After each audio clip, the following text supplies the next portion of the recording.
Top 5 में पहुंच गई। हम बहुत तेजी से टॉप 3 इकोनॉमी बनने की ओर आगे बढ़ रहे हैं। ये स्पीड हमें रिफॉर्म, परफॉर्म, ट्रांसफॉर्म की स्पिरिट से मिली है।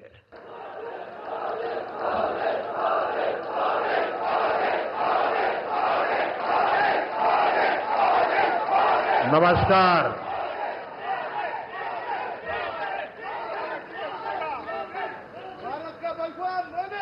बेंगलुरु नगರದ ಆತ್ಮೀಯ ನಾಗರಿಕ ಬಂಧು ಭಗಿನಿಯರೇ, ನಿಮಗೆಲ್ಲ ನನ್ನ ನಮಸ್ಕಾರಗಳು।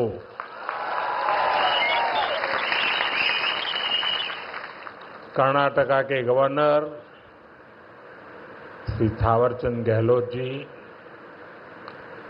मुख्यमंत्री सिद्धरामैया जी, केंद्र में मेरे सहयोगी मनोहर लाल खट्टर जी, एचडी कुमारस्वामी जी, अश्विनी वैष्णव जी, वी सोमन्ना जी, सुश्री शोभा जी, उप मुख्यमंत्री डीके शिवकुमार जी, कर्नाटक सरकार में मंत्री वी सुरेश जी, नेता विपक्ष आर अशोक जी, सांसद तेजस्वी सूर्या जी, डॉक्टर मंजुनाथ जी, शहर की अधिष्ठात्री देवी अन्नम्मा ताई के चरणों में प्रणाम करता हूं।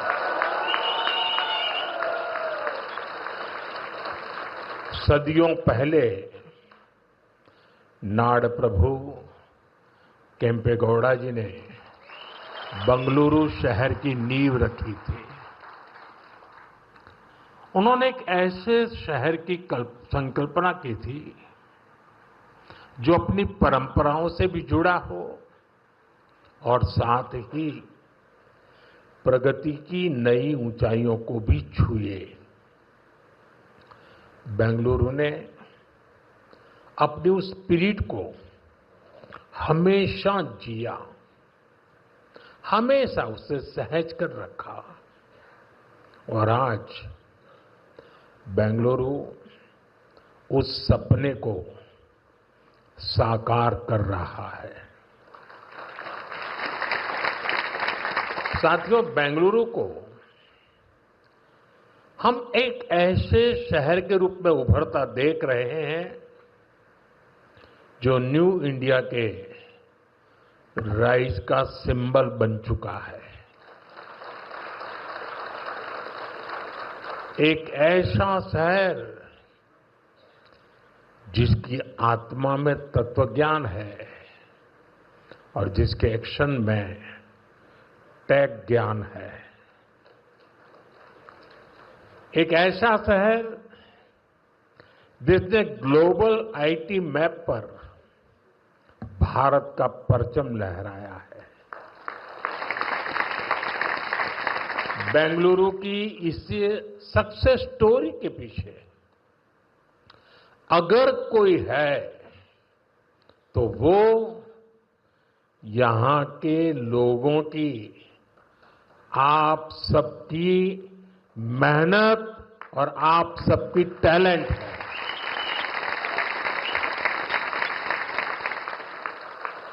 फ्रेंड्स, 21वीं सदी में अर्बन प्लानिंग और अर्बन इंफ्रास्ट्रक्चर हमारे शहरों की बहुत बड़ी आवश्यकता है। बेंगलुरु जैसे शहरों को हमें भविष्य के लिए भी तैयार करना है। बीते समय में बेंगलुरु के लिए भारत सरकार की तरफ से हजारों करोड़ रुपए की योजनाएं शुरू की गई हैं। आज इस अभियान को नई गति मिल रही है। आज बेंगलुरु मेट्रो येलो लाइन का शुभारंभ हुआ है। मेट्रो फेज 3 की आधारशिला भी रखी गई है। साथ ही देश के अलग अलग हिस्सों के लिए 3 नई वंदे भारत ट्रेनों को हरी झंडी भी दिखाई गई है। बेंगलुरु से बेलगावी के बीच वंदे भारत की सेवा शुरू हुई है। इससे बेलगावी के व्यापार और टूरिज्म को बढ़ावा मिलेगा। इसके अलावा नागपुर से पुणे और श्री माता वैष्णो देवी कटरा से अमृतसर के बीच भी वंदे भारत एक्सप्रेस शुरू हुई है। इससे लाखों श्रद्धालुओं को लाभ होगा, पर्यटन को बढ़ावा मिलेगा। मैं इन सभी प्रोजेक्ट्स के लिए वंदे भारत ट्रेनों के लिए बेंगलुरु, कर्नाटका और देश के लोगों को बहुत बहुत बधाई देता हूं। साथियों, आज ऑपरेशन सिंदूर के बाद मैं पहली बार बेंगलुरु आया हूं।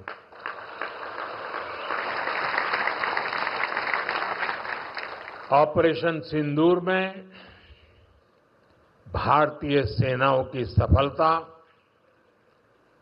सीमा पार कई किलोमीटर भीतर आतंकवादी ठिकानों को नेस्त नाबूद करने की ताकत और आतंकवादियों के बचाव में उतरे पाकिस्तान को कुछ ही घंटों में घुटनों पर लाने की हमारी क्षमता पूरी दुनिया ने नए भारत के इस स्वरूप के दर्शन किए हैं।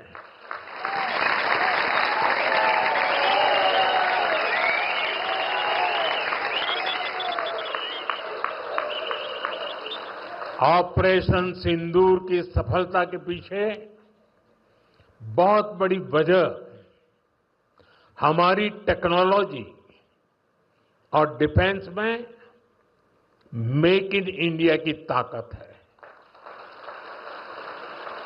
और इसमें बेंगलुरु और कर्नाटका के युवाओं का भी बहुत बड़ा योगदान है। मैं इसके लिए भी आज आप सभी का अभिनंदन करता हूं। साथियों, आज बेंगलुरु की पहचान दुनिया के बड़े सिटीज के साथ होती है। हमें ग्लोबली कॉम्पीट भी करना है, इतना ही नहीं, लीड भी करना है। हम तभी आगे निकलेंगे जब हमारे शहर स्मार्ट होंगे, फास्ट होंगे, एफिशिएंट होंगे। इसलिए आज मॉडर्न इंफ्रा के लिए प्रोजेक्ट पूरे कराने पर हमारा इतना जोर है। आज आरवी रोड से बोम्मा संद्रा तक येलो लाइन शुरू हुई है। ये बेंगलुरु के कई अहम एरियाज को आपस में कनेक्ट करेगी। बसवनगुड़ी से इलेक्ट्रॉनिक सिटी तक ये सफर में भी अब सब कम समय लगेगा। इससे लाखों लोगों के जीवन में ईज ऑफ लिविंग बढ़ेगी, ईज ऑफ वर्किंग बढ़ेगी। साथियों, आज येलो लाइन के लोकार्पण के साथ ही हमने फेज 3 यानी ऑरेंज लाइन का भी शिलान्यास किया है। जब ये लाइन शुरू होगी तो येलो लाइन के साथ मिलकर डेली 25 लाख पैसेंजर्स को फैसिलिटेट करेगी। 25 लाख पैसेंजर।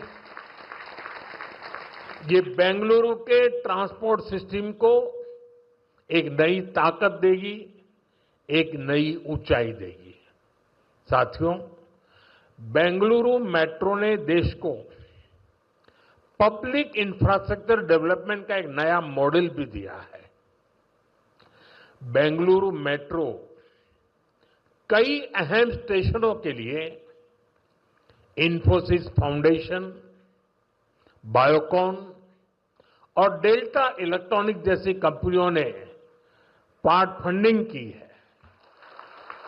सीएसआर के इस्तेमाल का ये मॉडल एक बड़ी प्रेरणा है। मैं इस अभिनव प्रयास के लिए कॉरपोरेट सेक्टर को बहुत बहुत बधाई देता हूं। साथियों, आज भारत दुनिया की फास्टेस्ट ग्रोइंग मेजर इकोनॉमी है। पिछले 11 इयर्स में हमारी इकोनॉमी 10वें नंबर से टॉप 5 में पहुंच गई। हम बहुत तेजी से टॉप 3 इकोनॉमी बनने की ओर आगे बढ़ रहे हैं। ये स्पीड हमें कैसे मिली है? ये स्पीड हमें रिफॉर्म, परफॉर्म, ट्रांसफॉर्म की स्पिरिट से मिली है। ये स्पीड हमें साफ नीयत और ईमानदार प्रयासों से मिली है। आप याद करिए, 2014 में मेट्रो सिर्फ 5 शहरों तक सीमित थी, 5 सिटीज। अब 24 सिटीज में 1000 किलोमीटर से ज्यादा मेट्रो नेटवर्क है। भारत अब दुनिया का तीसरा सबसे बड़ा मेट्रो नेटवर्क वाला देश बन गया है। 2014 से पहले लगभग 20,000 किलोमीटर रेल रूट का इलेक्ट्रिफिकेशन हुआ था। यानी देश आजाद होने से 2014 तक हमने पिछले 11 इयर्स में ही 40,000 किलोमीटर से अधिक रेल रूट पर इलेक्ट्रिफिकेशन किया है।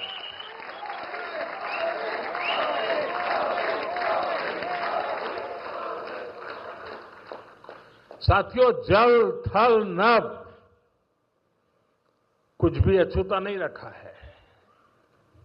फ्रेंड, जमीन ही नहीं, देश की उपलब्धियों का परचम आसमान में भी लहरा रहा है। 2014 तक भारत में सिर्फ 74 एयरपोर्ट थे।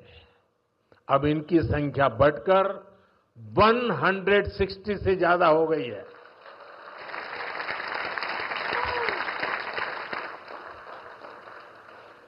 नभ की सिद्धि, थल की सिद्धि और जल की भी वाटरवेज का आंकड़ा भी उतना ही शानदार है। 2014 में सिर्फ 3 नेशनल वाटरवेज ऑपरेशनल थे। अब यह संख्या बढ़कर 30 हो चुकी है। साथियों, हेल्थ और एजुकेशन सेक्टर में भी देश ने एक बड़ी जंप लगाई है। 2014 तक हमारे देश में सिर्फ 7 एम्स और 387 मेडिकल कॉलेज थे। अब 22 एम्स और 704 मेडिकल कॉलेज लोगों की सेवा में जुटे हैं।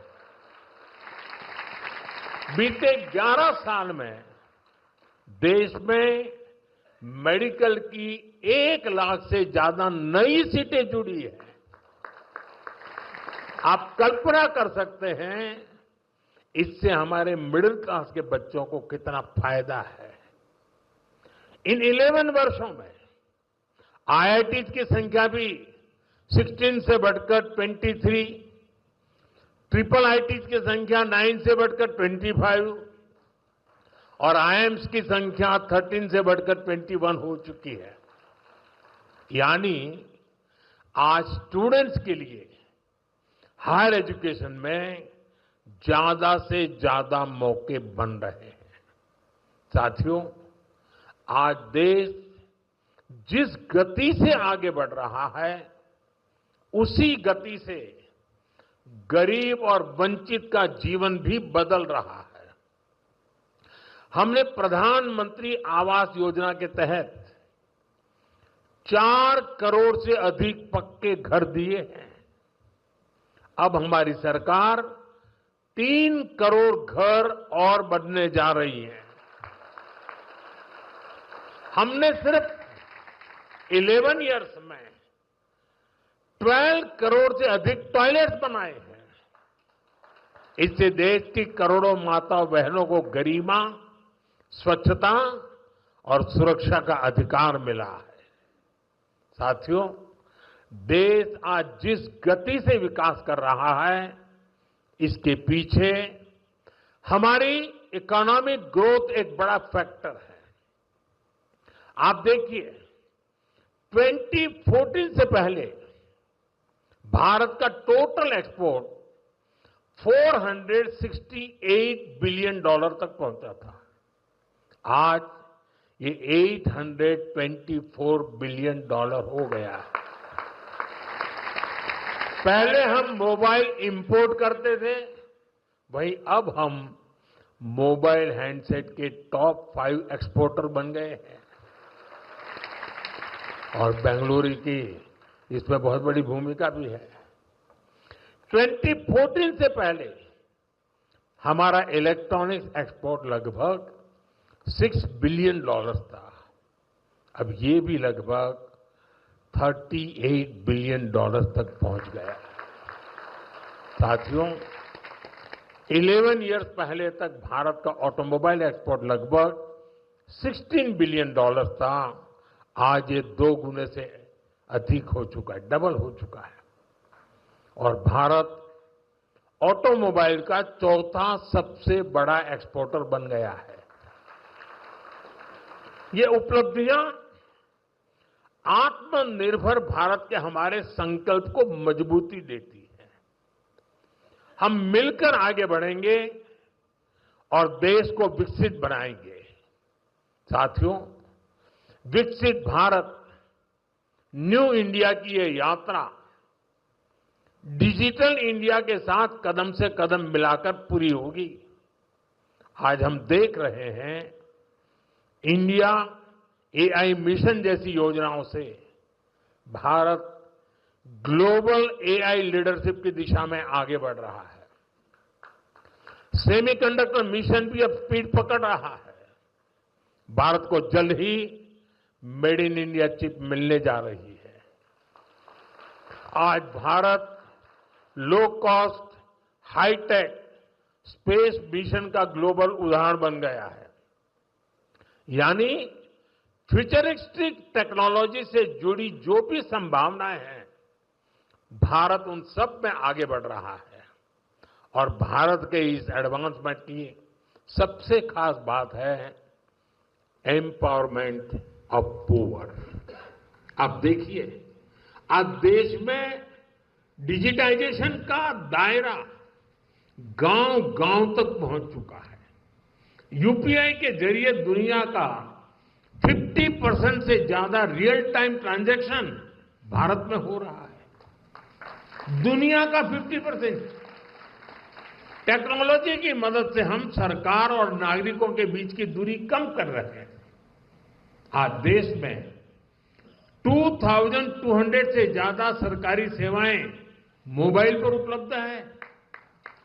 उमंग ऐप से आम नागरिक घर बैठे सरकारी काम निपटा रहा है। डिजी लॉकर से सरकारी प्रमाण पत्रों का झंझट खत्म हुआ है। अब हम एआई पावर्ड थ्रेट डिटेक्शन जैसी टेक्नोलॉजीज में भी निवेश कर रहे हैं। हमारा प्रयास है कि देश में डिजिटल रिवॉल्यूशन का फायदा समाज के आखिरी व्यक्ति तक पहुंचे। और इस प्रयास में बेंगलुरु पूरी सक्रियता से काम कर रहा है।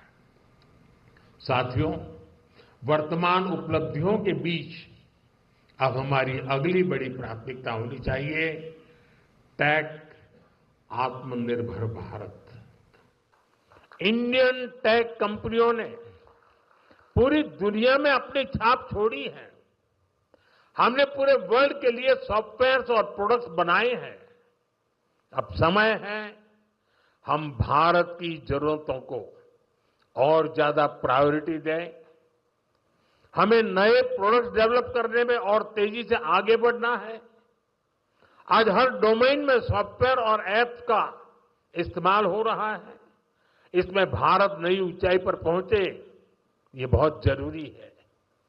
जो इमर्जिंग फील्ड्स है, हमें उनमें भी लीड लेने के लिए काम करना होगा। हमें मेक इन इंडिया में मैन्युफैक्चरिंग सेक्टर में भी बेंगलुरु और कर्नाटका की प्रेजेंस को और मजबूत करना है। और मेरा आग्रह है, हमारे products zero defect, zero effect के स्टैंडर्ड पर टॉप क्वालिटी के होने चाहिए। यानी बिना डिफेक्ट वाले प्रोडक्ट हो और उन्हें बनाने का नेगेटिव इफेक्ट पर्यावरण पर भी न पड़े। मेरी अपेक्षा है कर्नाटका का टैलेंट आत्मनिर्भर भारत के इस विजन को लीड करे। साथियों, केंद्र सरकार हो या राज्य सरकार, हम सभी जनता की सेवा के लिए हैं। हमें देशवासियों की बेहतरी के लिए साथ मिलकर कदम उठाने हैं। इस दिशा में एक जो सबसे जरूरी जिम्मेदारी है, वो है नए रिफॉर्म्स। बीते एक दशक में हमने लगातार रिफॉर्म्स को आगे बढ़ाया है। उदाहरण के तौर पर भारत सरकार ने कानूनों को डीक्रिमिनलाइज करने के लिए जन विश्वास बिल पास किया है और अब इसका जन विश्वास 2.0 भी पारित करने जा रहे हैं। राज्य सरकारें भी ऐसे कानूनों की पहचान कर सकती हैं जिनमें अनावश्यक आपराधिक प्रावधान हैं, उन्हें खत्म किया जा सकता है।